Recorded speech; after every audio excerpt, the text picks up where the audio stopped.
Yo, yo, yo, it's Miles here, Miles More Motivation, the show that is designed to give you more happiness, fulfillment, and obviously a little bit of motivation.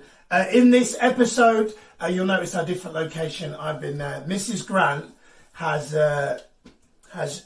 moved me into a small room in our house because, for those of you that don't know, I basically turned the living room upside down to film our previous series of videos. You're like, wow, but you didn't have a studio. I didn't have the luxury of a studio, unfortunately, yet. That's not something that I've got yet. But I believe in imperfect is better than perfect. So this is Miles of Motivation back in the house, in the box room in our house. So in this in this video, I want to talk to you about work-life balance. It's something that I coach people on a lot. It's something that I've struggled with. It's something that I'm better at than I used to be. And it's something that I actually had a coaching call with a client about the other day. Very successful entrepreneur, multiple businesses, properties, married, kids, fitness fanatic, rugby guy as well. And we had a conversation about work-life balance. And the great thing about the call was, he said ultimately, Miles, I want to succeed in every area, and that's why I want work-life balance.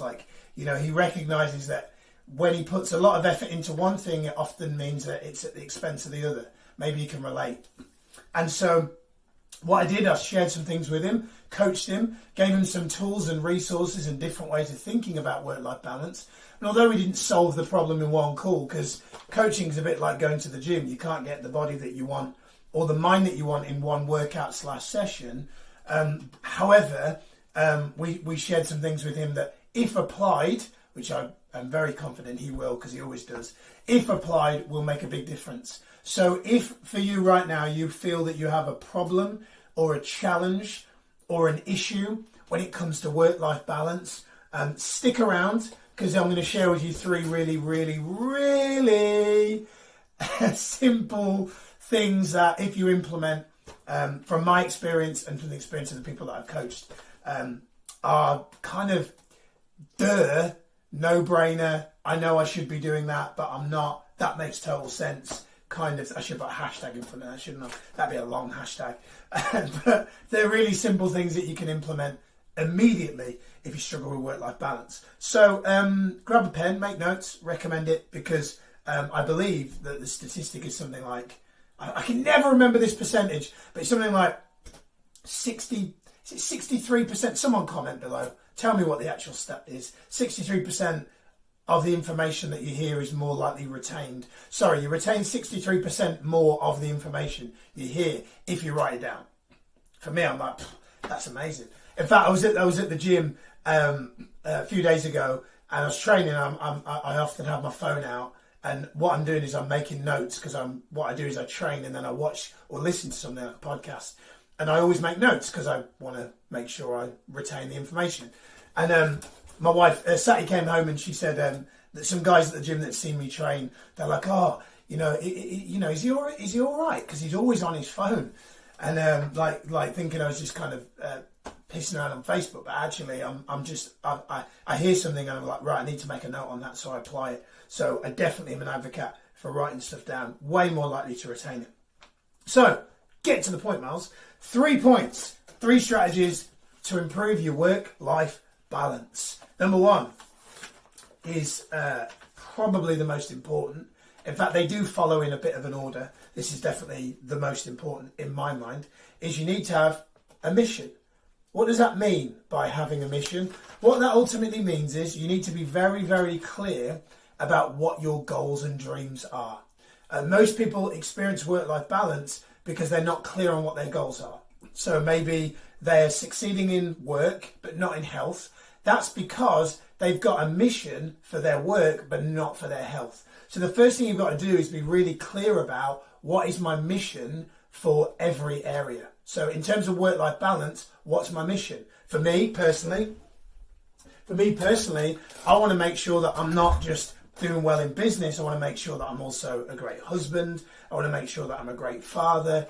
I want to make sure that I'm healthy, physically fit, mentally strong, peaceful. For me, having work-life balance starts with, what's your mission? Like, what is your outcome? What is the big picture objective that you want to achieve? For me, I recommend writing your goals down every day, or getting some magic whiteboard paper, which I have, sticking it up on the wall in the house and writing your mission and your goals on there. Second, and this is really the key, the glue that sticks these 3 points together, is you need to be clear on your motive. So I've just said to you, you need to write down on a wall or write down in a journal or a notepad what your goals are. You may hear that and go, why do I want to do that? Why do I need to do that? Well, you need to be clear about what your motive is for your mission. So for me, succeeding in business, I'm very clear about the difference I want to make in the world, the impact I want to make on people's lives, the legacy I want to leave, the kind of freedom I want to have, the flexibility to work wherever I want in the world. That's what motive is. You know, a lot of people say, oh, Miles, I'm not a fan of that word motivation. But if you break it down, all it actually means is motive to take action. What most people do is they take action or no action, and then they wonder why they don't get what they want. People that take action but don't get what they want didn't spend enough time in motive. Motive is why. So you go, you want to be healthy. Why? You want to have a great relationship with your kids. Why? You want to have a great health. Why? The more time you spend on motive, the more likely you are to take action when it's cold, wet, can't be bothered, feeling down, feeling low. Insert state or emotion that kind of takes over you in that moment. So you need to have clear motive for taking action. And then the last thing is kind of the final piece, the cherry on the top, which is you need method. You need method. What that means is you need to be clear on what the strategic plan is to get you your work-life balance. So for example, for me, shameless plug, a lot of the reasons why people buy me as a coach, as their coach, is because I give them the method. It's a bit like when you learn to drive, you get a driving instructor because they have the method. When you want to get fit, you get a personal trainer. I have one because they have the method, right? So if you don't have work-life balance, it's not a bad thing. You just have the wrong method, right? You either have the wrong strategy, recipe, method, ingredients, or not, right? So you need to get a coach or a mentor or some, or even you might get it in a book or a podcast, but something that helps you see that right now your thinking is the problem. 80% of success is psychology, 20% is strategy. So it all starts with the mission and the motive, which is psychology, the 80%. That's what I really coach people on. And then the final piece, which is the 20%, is the method. And that's really the last bit. So that's it.